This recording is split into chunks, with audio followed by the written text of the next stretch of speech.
Well, yesterday I referred to these teal independents supposedly representing traditional conservative values, that's the blue part of the teal, and the green representing the environment. And I said yesterday that they were a diversionary outfit, but they are dangerous. As with Stegall in the most recent parliament, they too, if any of them win, will be politically impotent. I mentioned yesterday that they're either dumb or think that we are dumb. Because if they're about climate change, they are about meaningless gestures, given, as I said, that China emits 25 times more carbon dioxide emissions than we do. If these so-called independents from wealthy suburbs think they're going to save the planet, then their idiocy knows no bounds. But you may recall also last week that I spoke to Senator Andrew Bragg, who first raised this issue that the Climate 200 founder, Holmes à Court, sits on the board of the Smart Energy Council, which is a charity. And under the laws governing charities, they're forbidden from promoting political parties or candidates. Well, now it appears that, sensing danger from Senator Bragg, who has written to the Charities Commissioner, Dr. Gary Johns, we have another outfit, Smart Voting Proprietary Limited, who've been paying people in recent days to distribute pamphlets in these teal seats, Goldstein and Kooyong in Melbourne and Wentworth in Sydney.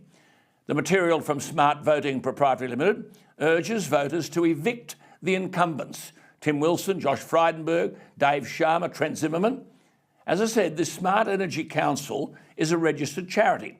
And as we said last week, they are not permitted to promote political parties. But in early February, a new company was registered, Smart Voting Proprietary Limited. It just so happens its registration documents were completed by the president of the Smart Energy Council, who's now a director of Smart Voting.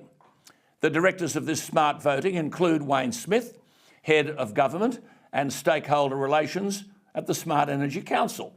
The mob caught out backing the so-called teal independents. Well, the Smart Voting Company Secretary is one Sharon Oliver, the Smart Energy Council's Chief Financial Officer. And Holmes à Court, who's backing these teal independents, is also a Smart Energy Council Director. As Andrew Bragg has rightly said, I quote, "I'm profoundly concerned that Smart Voting Proprietary Limited was established as a shell corporation to circumvent the fact that Smart Energy Council is a registered charity and can't promote or oppose a political party or candidate for public office," unquote. Now, I've used the word duplicitous. Well, here is this Smart Energy Council, a registered charity, whose staff have been caught out appearing at functions for the teal independents and supporting them, and now Smart Voting, with a similar shape and membership to the Smart Energy Council, is paying for the distribution of pamphlets at pre-polling booths in Goldstein, Kooyong and Wentworth. If this isn't deception and dishonesty, the words have lost their meaning. There's a further report out of Melbourne that employees of a marketing company, Loco Group, campaigning on behalf of the Holmes à Court-linked Smart Energy Council in Frydenberg's seat and Tim Wilson's seat of Goldstein, have been instructed to conceal that they're being paid, yet they're out there urging voters to put the Liberals last. Text messages sent to the employees of this company, the Loco Group, have instructed them not to mention who they're working for or that they're getting paid. According to a report in the Australian newspaper, the text message says, quote, "Hey team, just a little heads up about the smart voting shifts. You may have some political parties trying to come up and ask you questions about who you are and who you're working for. It is important that you don't mention you're working for Loco Group, as we as a business do not take a political stand on any issues. You can say you're handing out flyers on behalf of smart voting and that you're there to encourage voters to vote. You do not need to mention that you're paid," unquote. Rank dishonesty. Where's the Electoral Commission?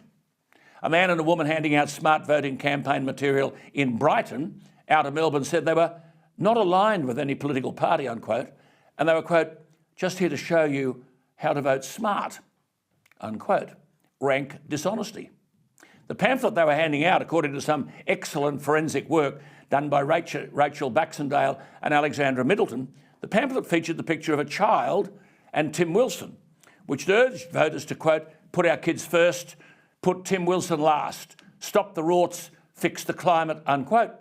The pamphlet is authorised by S. Bloom, Smart Voting Proprietary Limited.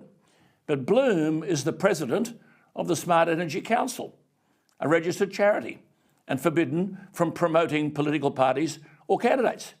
And this stuff is going on in the critical seats of Goldstein and Kooyong in Victoria. Rank dishonesty. I ask again, where is the Electoral Commission? Now, of course, the Teal independents are running at 100 miles an hour away from the Smart Energy Council and smart voting. I asked yesterday whether these people were dumb or duplicitous. Well, I think perhaps both. Fair tactics or dishonest tactics. Let me be blunt. These tactics employed in the seats of Frydenberg and Wilson are completely dishonest, and nothing is being done about it.